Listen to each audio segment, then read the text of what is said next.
Okay, so my name is Rachel and I'm talking to you about Activate Schema, using life experience to maximize learning.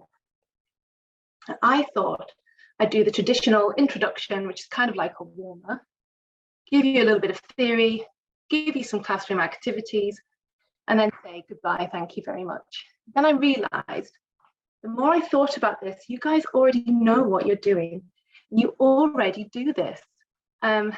And I just want you to do it with more conviction, perhaps more deeply, perhaps more confidence. And usually you activate schema, aka activate prior knowledge, in the warmer part of the session. Your lesson might have the warmer, then you rush on from it. And I'm here to say, no, pull it back. This is the most important part of the session. And not only that, you can keep spiraling and reactivating schema throughout your lessons. You might find that this means the learning is more effective, the learning is deeper, and it's retained better. So throughout this session, I'm going to be continually activating your schema. Anybody saw my promo? Were you a bit curious about the invisible ships? Hang on, do you know what I'm going to do? I'm going to open up the chat. Let's see if that works. Hello. Oh, there's loads of you. This is lovely. If anybody's curious about the invisible ships, we will get to that bit in a minute. But first of all, that absolutely classic kind of warmer activating prior knowledge question. You've probably been asked this loads during this festival. Where are you from? It's always really fast. You're from everywhere. So I've got you guys over here so that I can look at the presentation here. Wow. I think we're covered. I think the whole globe is covered. Wow. Hello, everybody. Would you like to find out where I'm from? It's kind of relevant. You're still going. I'm from Middlesbrough. Now, does anybody know, have you heard of Middlesbrough? Let's see, are you supporting Newcastle? No, you have to support Middlesbrough.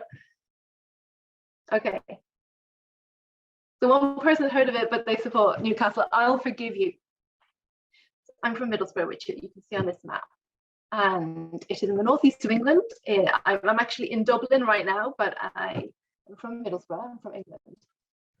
And as a result of being from Middlesbrough, I saw this ship absolutely everywhere growing up. A replica of it in the more mentioned in Middlesbrough Football Club. I saw a replica of this in the local shopping centre. We studied it at school. There's a museum. Anybody know what this is? If you look really carefully, there's a clue. Okay. Hi, it's not a Turner actually. Hello from Georgia, hello from Ukraine. God, you're all amazing. But does anybody know what this ship is?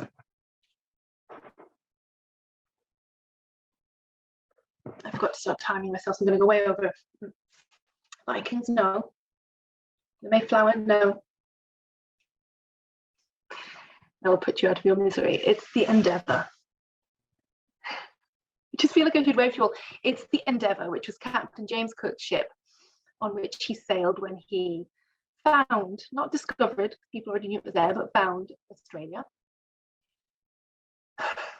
And there's a lovely myth about this ship. Would you like to hear it? Legend has it that when the ship approached what is now called Botany Bay, the botanist on the ship wrote about this whole encounter in his journal afterwards. That's why it's called Botany Bay, by the way. The botanist found lots of lovely plants there. So legend has it that the indigenous population of the time, because they'd never seen a ship before, they didn't have a schema, they didn't have a mental representation of what a ship looked like in their head, aka a schema. So therefore they didn't see it. They saw a plain horizon. They simply looked at it, thought we don't have that schema. Subconsciously, of course, they didn't see the ship. Isn't that amazing? It's been wildly debunked. It's not true, which I think is so sad because I love that legend. But for me, this is a great way to show what a schema is. So it's kind of how we organize learning in our mind, and it's how we then learn, attach more learning to that. We have to attach learning to something that's already there, something that we've already learned. So that's why, you know, there's lots of different ways of saying it: bringing real life into the classroom, activating prior experience, accessing previous learning. It's all schema. For anybody who's interested in this myth, by the way, this is the original. Can you see that now? Yeah. This is the black swan concept. There's lots of myths around this. Sometimes it's not the endeavor, but it's usually attributed to this. This is from Wikipedia. All my references are at the end.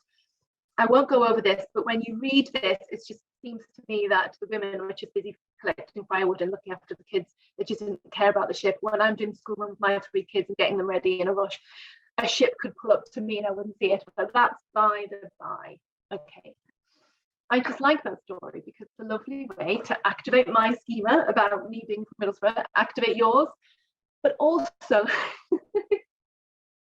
yeah, no, I think you're right. Somebody's saying the Aboriginal community didn't like the ship. I'd say so, but anyway, let's not get into that. Schema are how we make sense of the world.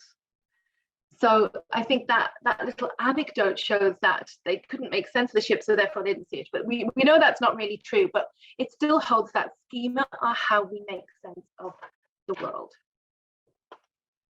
Who's ready for a little bit of theory now? So schemata, and you can say schemata or schemas, are mental structures that map the expected patterns of objects and events. So I hope throughout this talk, there's light bulbs going up in your head that are activating your schemas. So you might be thinking now, oh, expected patterns. That might explain why certain students walk in and don't expect something to happen that I expect to happen. So for example, 2 little anecdotes about this, both from language, because schema theory is wide ranging. So when I used to teach in Germany, I thought my students were being really rude because they just stand up and go out of the class just to use the bathroom or something. But I was like, come on. But it turns out that they thought it would be rude to interrupt me as the teacher.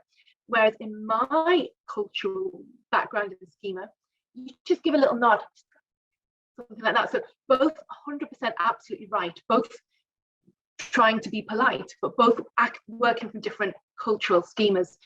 Another example of a schema, so something that you expect to happen. This is an example from Steven Pinker. Has anybody read the Language Instinct? So basically, yeah, so peanut butter jar. You open up a jar of peanut butter, then you kind of learn what happens then. So the first time you open a jar of peanut butter, you know what's going to happen. What about the second time you open it? So because you've already created that schema, you know what happens when you open a jar of peanut butter. If you didn't create a schema, all hell would break loose every time you open a jar of peanut butter. You'd be like, right, stand back, guys. The whole world's going to implode into this jar, possibly, or the whole world's going to explode out of it. Who knows? But that doesn't happen because you've got schema that kind of make all of this okay, that makes sense of the world, and that you have all these expected patterns that you know, that you learn. So there are loads of different kinds of schemas. So let's have a look at some of them I think could be relevant to the language classroom, but really the list is endless. So role schema. So these can be very culturally bound. Now we're English language teachers, we get everywhere, and in front of us, our students get everywhere too. We could have as many different cultural schemas in front of us as there are students. So I remember an example of in one of the villages in Germany, it was just the women of an older generation who baked bread in the bread baking hut that the whole village shared. So you would only see yourself as going in there to bake bread if you were a part of that gender and age and so on. Stereotypes, huge potential for stereotypes here, negative and positive, but don't lose hope. I'll go into how you can kind of continually change and adapt your schema later. Let's have a look what's next. How long is this coming up? Yeah. So objects, I've just got your chat completely distracting me all the time, but I don't mind that at all. So if there's an example here from first language acquisition. So when you're learning object schema, so the features, functions, and object use of an object. There's an example of a 2-year-old who learned the word for dog. The schema that was created in the mind was of a black, shiny, round thing.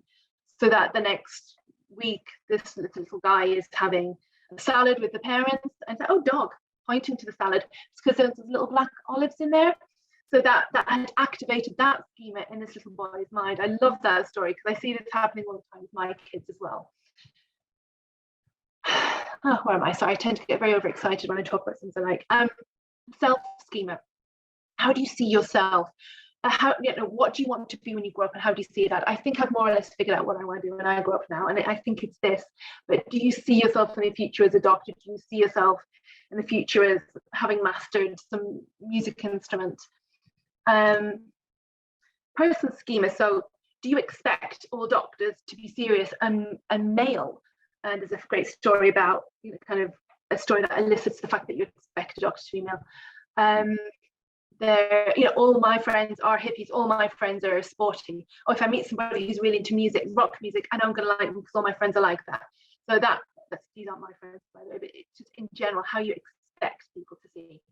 Oh, Rachael, I'm so proud to be part of this as well. So I have to comment on these comments every now and again. They're so lovely. And then event schema. So how you expect to behave in different contexts. So I've another example as well from language. I'm trying to relate as much of this as possible to language.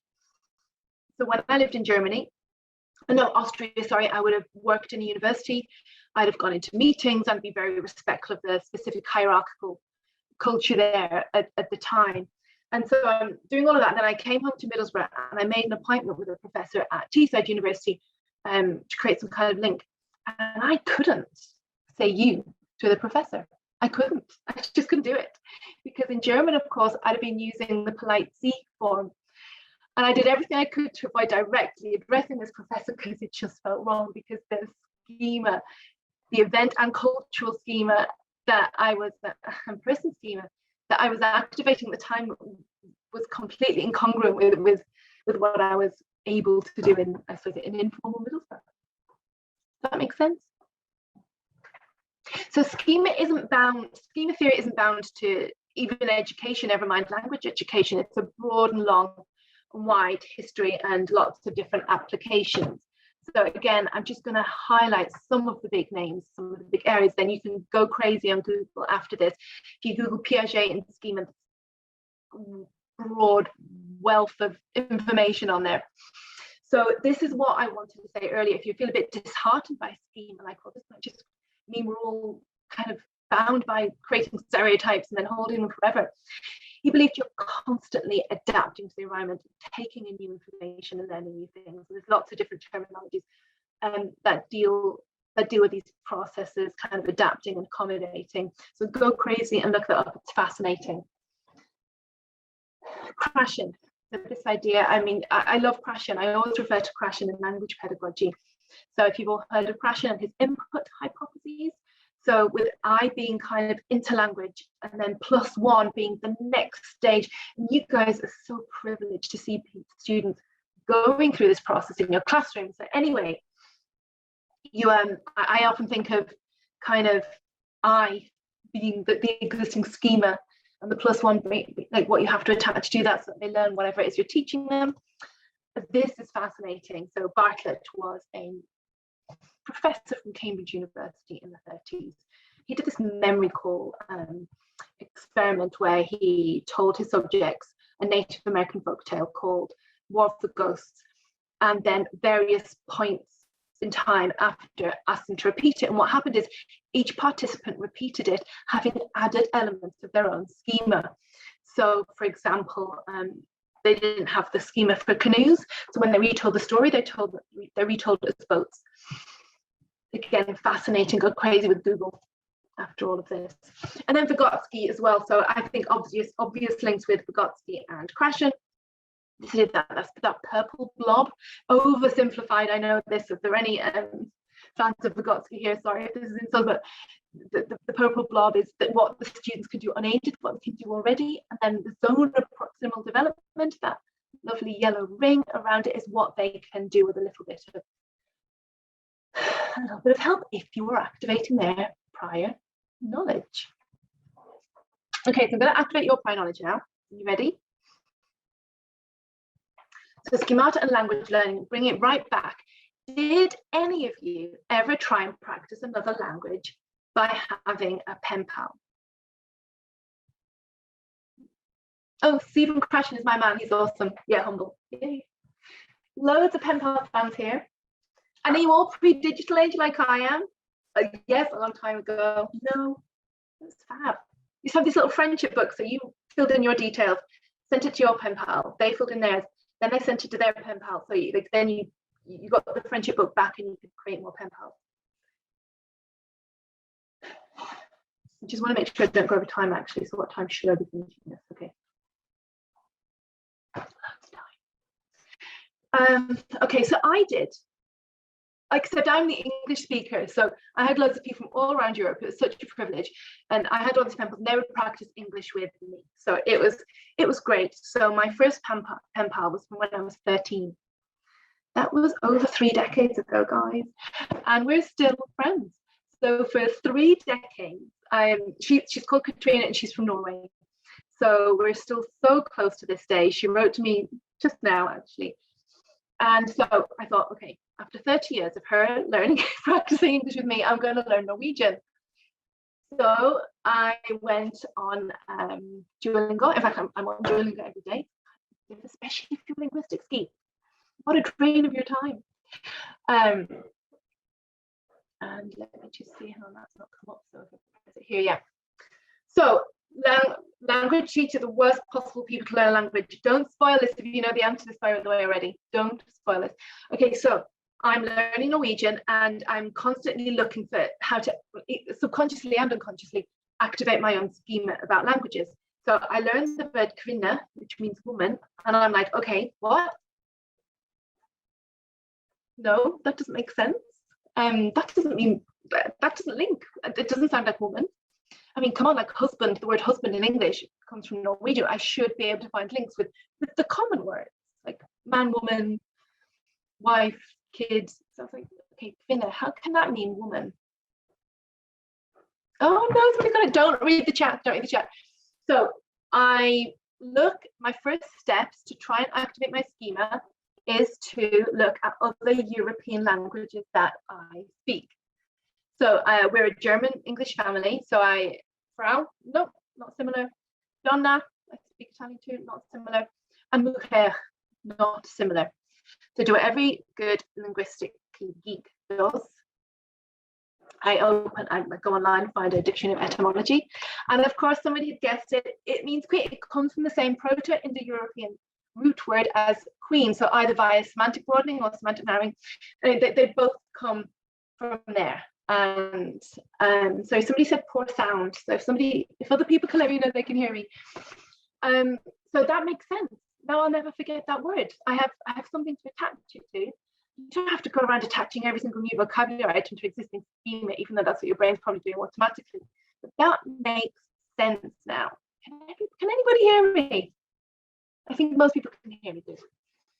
Okay, so if anybody wants to have a look at that, there are loads of words from into European languages that come from that root. Even the Celtic bond word comes from it. So I think that's fabulous, and I love the fact that all Norwegian women are queens. Somebody, it's a survival and learning. I'm loving what I wish I could somehow get all of these comments afterwards. I must ask. So, schema theory. In schema theory, any single concept is thought of as a vast network of other concepts. Thus, any vocabulary or grammatical structures learned in a second language will be indelibly linked to other concepts a learner has in their schematic network. So this is what your students are doing. Although every slide I could talk about this for ages, but I won't complicate it. I'll try and stick to the red thread going through this. You can kind of see behind this image, there's a complex network of roots. So that's what I sometimes think about when I think of how all the schema are growing in your mind, and every time you create a new schema. I got this, and again, my references are at the end, from an article on the spiral syllabus. So I'll reference that later a little bit. It's by Brunner. It's usually attributed to Brunner if you'd like to go and look at that. But it's I'm going to talk about a little bit about how you should just spiral the whole lesson. But anyway, let's move on because the research is fascinating in this area. There's lots of research in this area. On reading, predominantly reading, a little bit of writing, but a lot of on reading. So I've kind of looked at a reading lesson a bit later on to show you how this can work. Very relevant in ESP, CLIL, and EMI. I actually taught an EMI course this time last year, and I don't think I emphasized this enough, because when you think about EMI, you're looking at content and language. It might be a completely unfamiliar language, it's probably a slightly familiar concept, so you really have to leverage what the students know. So it really is about building and drawing out what the students bring to the lesson and then building on that. ESL, so my biggest body of research has been on ESL. So no schema. Yeah, no, I get this. I'm loving these comments. So English is a second language context here in Ireland is where I did a huge bulk of research, and you had students arriving in with possibly zero English, but they had an entitlement to mainstream education from day one.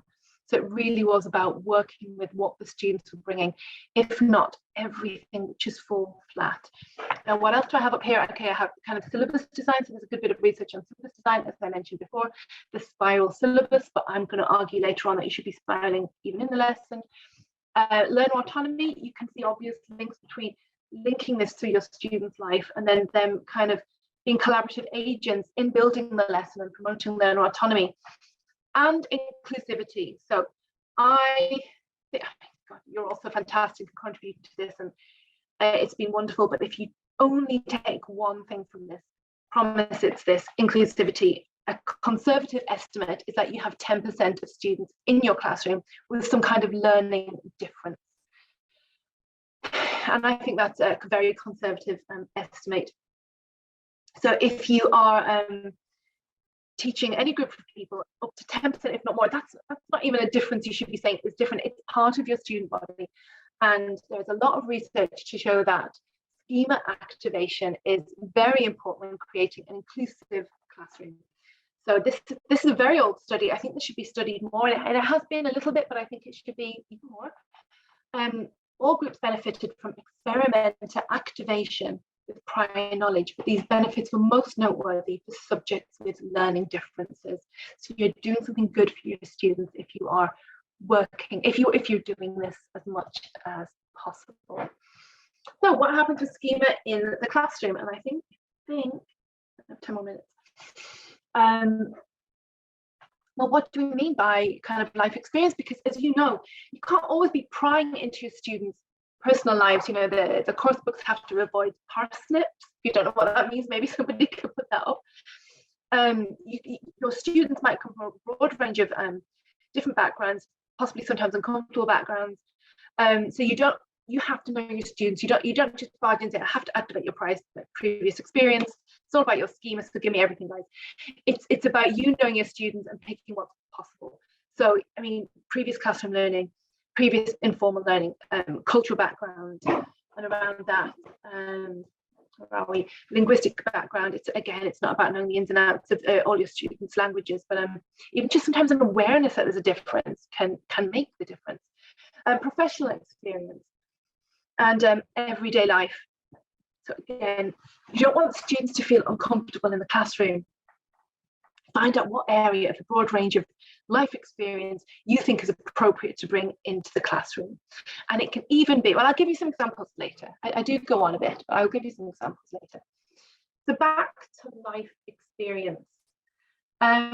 How do you already bring your students' prior experience into the classroom?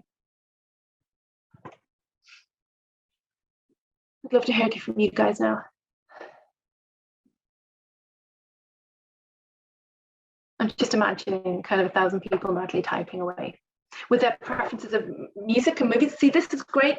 One of the great experiments about this was a group of students in America who had to learn a module on Black history, and it just wasn't landing with them. And it turns out that when they were huge music fans, so they learned Black history through the history of music throughout Black history, and then suddenly this is landing with them and making sense. So so ask them a question. Have you ever? Questions, question and answer, games, tasks to work in pairs. See, I told you guys, you're brilliant. if you're already doing this, I hope this just gives you a bit more understanding as to why you're doing this. Realia, test questions, games is coming up a lot. Working in pairs, video clips, curiosity. This is lovely. Talking to them, this is fantastic. Thank you, guys. I'd love to see some of you in action. Okay, so basically, I was as guilty as anybody, just warming up the lesson and moving on. But really, when you look at it like this, any gardening fans? Activating schema is like preparing the soil before sowing the seeds of knowledge. This is attributed to Jim Cummings. I couldn't find the source, but think about it like this: you're preparing the soil, you are making sure there's nutrients there, you are seeing what's there, and then you plant the seeds, and that's exactly what activating schema should be like. Now, I'm going to show you what my lessons used to look like when I was a new teacher and didn't really get this. And then quite often lots of lessons I view as I like this, and that's okay. Because we have this scheme of what we think a lesson should look like. So the cars, by the way, the students or their learning journey. So the warmer, I'd warm the students up a bit, and at guilty, hands up to being guilty, the warmer may or may not have been connected to what came next. I just thought it was like, oh, let's get them in good mood. Then present. So here are the learning outcomes, guys, and we're going to do the present perfect and so what it looks like. Then some practice, some very, very controlled practice of the target structures. And then produce, so a few role plays, and then there you go.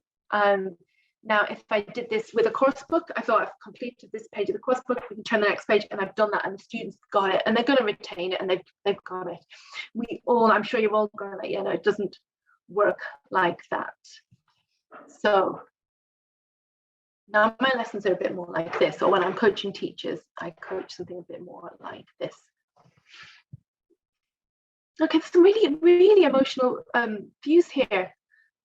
That's okay. So some people are saying that when they're taught in their initial teacher training, you're taught PPP and then you move away from it. Picasso had to learn how to paint a picture perfectly before he could make it abstract. So if you're learning a really like skeleton approach to teaching, that's appropriate when you're learning to teach. But then it's up to you to keep developing exactly the same way as how you keep developing your schema. So that's okay. That's okay. Start wherever you are. So now the warm-up really is where it's all at, as I hope I've got that across by now. It's activating your students' prior life experiences, teaching experience, whatever. If it's safer for that life experience just to be what you're in control of, i.e. the classroom, then it can be what you did with them last week. I'm going to go over a little bit what I mean about that. Then you're looking at the new concepts, personalized approach to selecting and teaching. Nobody says you have to be bound by a course book if you feel you are bound by a course book. There's lots of ways you can exploit that, which we'll look at later. And then you can just keep going round and round like this poor little car. Kind of repetition, deepening, and returning again to build on not only the schema they had before the lesson started, but then keep going on and on with the schema that you've just created there and then, if that makes sense. And then you move on and you sorry, I'm just going to go back for somebody who wants this one. It's present, practice, and produce. Somebody's asked that. Then spiral back if needed. Now I'm going to now show you a few techniques that the research has addressed work particularly well in this. And then I'm going to show you a way to do it kind of almost pure dogma. Well, not really, just if you don't have a course book and if you do.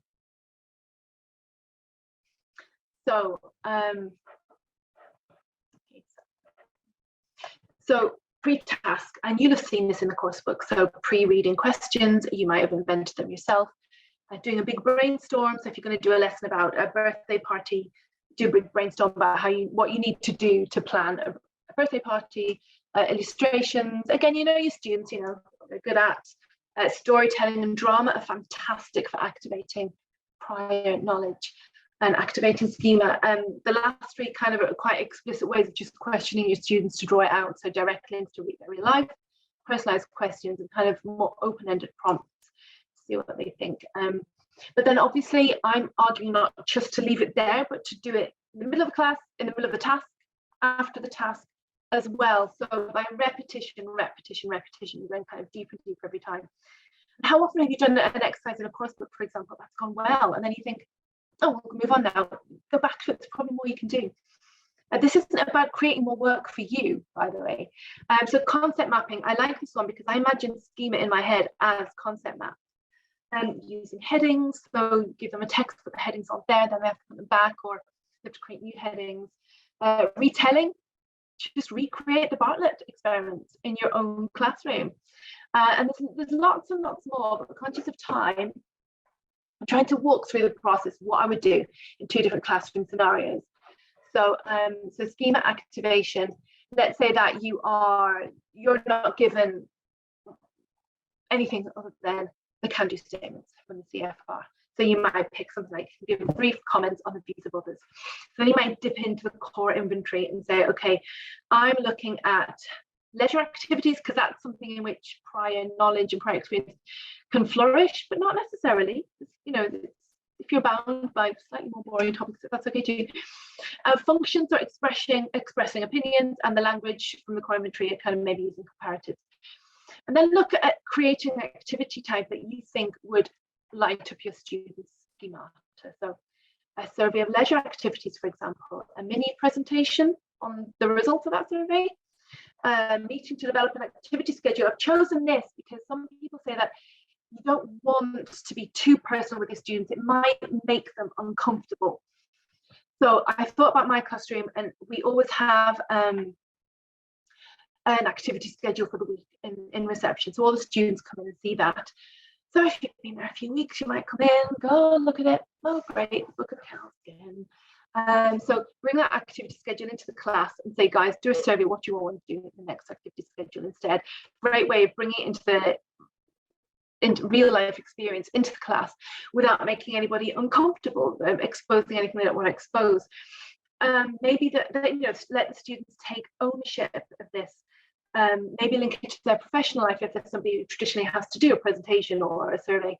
The students who are too nervous to do a presentation, you don't want to push them, but maybe if another group does a presentation first, then can they then retell that presentation, feeling a little bit more comfortable because they have a little bit of a scaffold, and then repeat it. Can you ask the students to repeat the other groups? If one group did a survey and one group did a mini presentation, could they swap? Could they retell? Could they present? Could they make a poster of the activity schedule advertising it? So I'm trying to really work with what I foresee could be your limitations here. Like I said, we don't want to make people feel uncomfortable.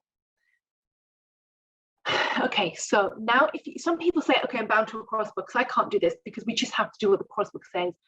With the best will in the world, I don't think the authors of these wonderful course books would expect that. You're not teaching the course book, you're teaching the students.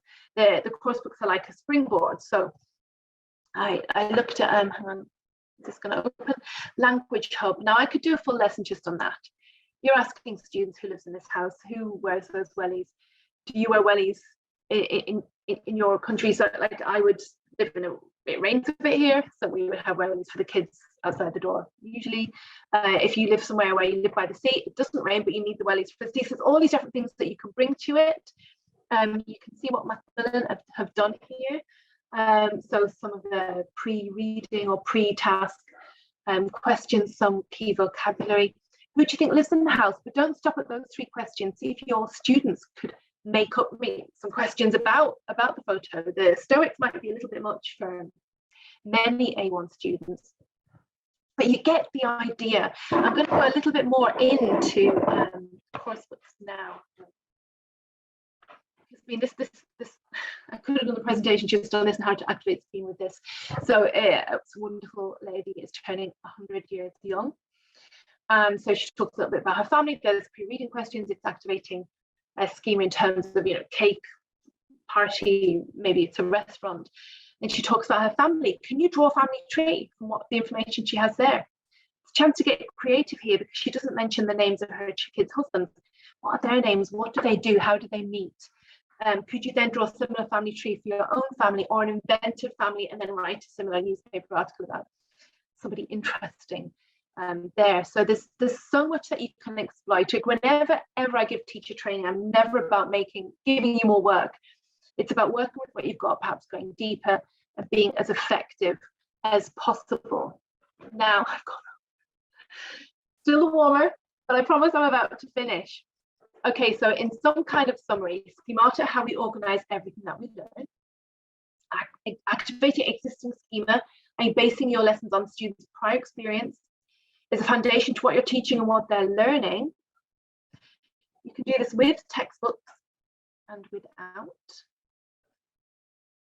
Spiral your lesson to activate what you've just activated. And this all helps create a more inclusive classroom, more effective learning, and I hope and I think more fun. Phew, thank you very much, guys. Let me see if I can open the chat again. I just made it smaller, but it's disappeared. Thank you. Rachel, this has been an amazing presentation.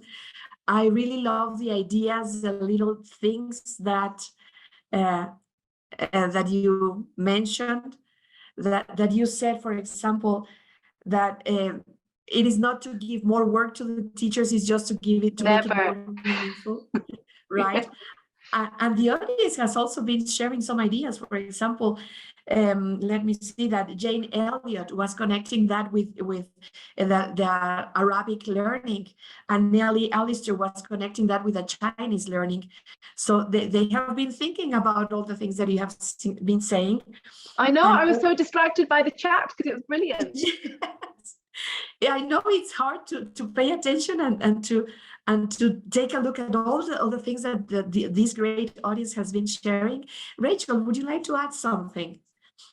No, if you'd like, I can start looking at some of the questions because there's some excellent questions here. Would you like me to start doing that, Monica? Yes, please. Would you? Yeah, of course, of course. I think you've organized them. So would you like to read? There's a few here. No, the thing is that there were no, let me see, I didn't see questions regarding the presentation. Let me see. One question that was from the previous session that I think is also interesting for your presentation. What advice would you give to a teacher? Well, if you had the chance to give one piece of advice to one teacher, what would that specific advice would you give to that teacher? I always say when I'm coaching teachers, you can't go wrong if you're reflecting. So if you're reflecting, then that's going to draw you into what's working. Well, did that really work? Because I turned the pages of a course book and did that exercise, does that actually mean it sunk in and they got it? And I think if you're just reflecting as the teacher, you really can't go wrong. And I think reflecting works really well on the subject of activating schema, because I think you'll naturally come to the conclusion that if the student's getting it, the reason why they're getting it is because it makes sense to them. It makes sense. Right, that is great. It makes sense to the students. That's great. And here we have another question, Rachel, from Fadi Al-Sisa. Would it be okay to activate schema using L1? Okay, so that's actually really an interesting question. I think so. I'm not against using L1 in the classroom. I think it's a great scaffold, especially for the lower levels. Like, you might not always know the L1 of your students, but we all know there are different ways you can bring it in. But then I've read, and it takes pressure off the working memory. So anything you can do to lower that effective filter, take pressure off the working memory, yes, and help them link to what they already have, I think is good. There is some conflicting research that says that if you are trying to teach them vocabulary items, and then you just reference it quite quickly in the mother tongue, sometimes that's great. Sometimes they can say, oh, well, I know it in my mother tongue now. Working memory will take over us. Don't need to store it. So I'd like to look into that a little bit more. But as I said, I'm going to now reflect on that because that's something I learned of only recently. You reflect on that and start experimenting, see what happens. Reflecting. Right, okay, great. So thank you, Rachel. Here we have another question. This is from an anonymous attendee. Do you think our very young learners can use schema in their learning?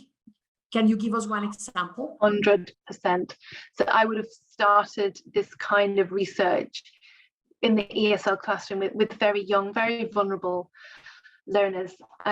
Children, I find with children, they would guide the way. So with children, whatever the subject area is, whether it's it's a topic, whether it's content area, whether it's just purely linguistic stuff, bring it right back to what you think they know already. Bring it, if you remember that kind of the big blob, bring it right back to what you think they're so comfortable with, and then just take them by the hand a little bit further. I can see that now with I have children of varying ages myself, and I can see that happening with them. In terms of specific examples, that's interesting. What would I have done? What would I have done? I probably would have done something like starting with pictures with very young learners, then with slightly older learners, and asking them to write about something that they know that's broadly related to what we're going to do. And it would be kind of like an absolute free writing or free drawing. And then I'd spend a lot of time with them on that. And then I'd then take them by the hand to the next step to where I want them to be. But I find really, really simple things with kids. Just ask them to draw a picture. About the techniques that you mentioned can also be good. About the techniques that you suggested, so that can be adapted. Yeah, right? I'll go back to that page. Yeah, a lot of the research is actually from traditional schooling. So you'd be looking at, there it is. So you would be looking at kind of the K-12 school system, kind of from primary to post-primary. Perfect. And the last question, well, because of time, how do you keep a good balance so that the focus will stay on the students speaking? How do you keep a good balance? Be quiet. As a teacher, it's really hard though, isn't it? Teacher talking time. Yeah, really, really be careful with teacher talking time. Have faith, like if you ask a question, shut up. It doesn't matter if your students, if this is uncomfortable 3 seconds before they answer, just be quiet. or like if somebody asks you a question, so that's really interesting, why don't you discuss that? And give them the chance, give them the microphone, right? Rachael, this has been an amazing session. We, on behalf of Macmillan, on behalf of our students, of our teachers, we really appreciate your participation.